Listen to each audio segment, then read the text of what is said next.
The deen of Allah includes love and hatred. And this offends some people. I won't say some Muslims, because every Muslim knows that he loves Allah and he loves the Messenger sallallahu alaihi wasallam, and he hates for Allah's sake as well. But some people are offended by this, and they have imitated the Christians in their approach to what they think is practicing Islam. And they say Islam is love, Islam is loving, Islam is not hating. And I saw with my own eyes in a dawah center a sign on the wall, a poster on the wall: every day replace a hate thought with a love thought. Replace a thought of hate with a thought of love. Why would we replace a thought or a position of hatred if it was taken for the sake of Allah? And why would we consider that to be our deen, to replace our hate with love? Naam, from Islam is to remove hatred from the hearts for those who don't deserve to be hated. From Islam is to fill our hearts with love for those whom, based on our opinions, we may not love, but we love them for Allah's sake. So from Islam is to remove hate and replace it with love in some situations, but from Islam as well is to remove love and replace it with hate in some situations as well. A person may accept Islam out of love for Allah and His Messenger sallallahu alaihi wasallam, yet it remains with him that he loves alcohol, that he loves fornication, that he loves horoscopes, that he loves pornography, that he loves illicit behavior and sins. And that love may not rival his love for Allah Ta'ala. He must show his love. He is requested to show his love that he has accepted Islam with, and abandon those things and replace them with things that Allah Ta'ala loves, preferring what Allah Ta'ala loves over what He loves.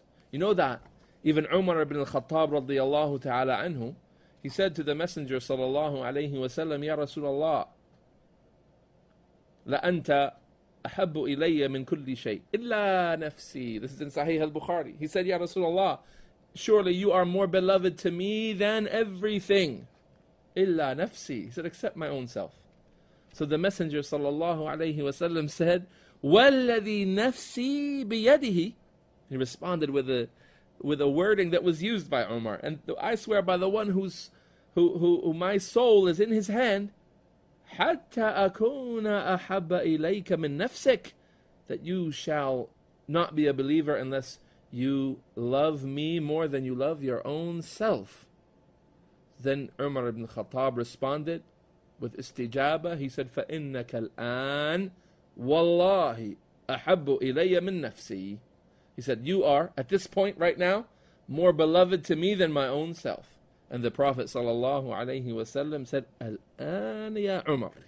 Now, Omar, at this point, meaning at this point you have attained proper and true and complete Iman. This was collected by Imam al-Bukhari, hadith number 6632.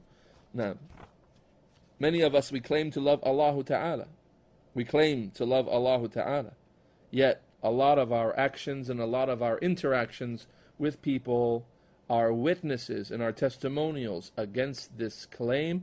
We ask Allah Ta'ala to make our actions and our statements and our interactions with others proofs for us that we truly love Allah and His Messenger sallallahu alaihi wasallam. One last clarification that's very important for us today, that is, hatred of the kuffar is allowed under the idea of freedom of opinion. Hatred. I'm allowed to hate someone. I'm allowed to be a hate preacher. And the non-Muslims are worried, though, about what this hatred is going to lead you to do. So we'd like to be really clear. This hatred that you have for the disbelievers does not allow you to transgress their rights. This hatred that you have for the sake of Allah, for the people who are disobedient, for the people who innovate in the religion, for the people who disbelieve in the religion, for the people who violate Allah's order, speak ill of the religion of Islam. This hatred that you have for them does not allow you to transgress their rights.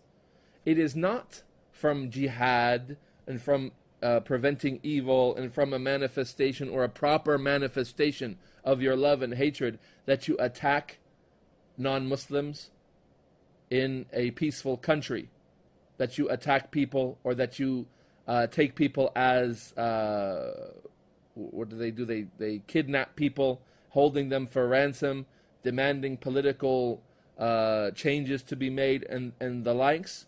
Rather, actions that are related to wars and military expeditions, they are only done, they are not for every Muslim in every situation, they are only done by a Muslim who is in the Muslim military, under the leadership of the Muslim Imam in a Muslim country, in established military action.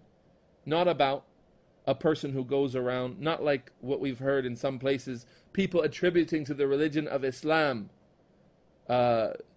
destruction and blowing up buildings and bridges and these kinds of things. This is not from jihad, this is not from Islam, this is mere corruption upon earth, corruption on the face of the earth, and it has nothing to do with Islam. Our hatred for these people includes that we are distant from them, and we do not want to follow their ways, and we do not want to behave as they behave, and we do not want to believe as they believe. Not that we must destroy them and knock them off of the face of the earth, but rather that we are people who love Allah Ta'ala, and we love what Allah loves based on revelation from Him, not based on our opinions.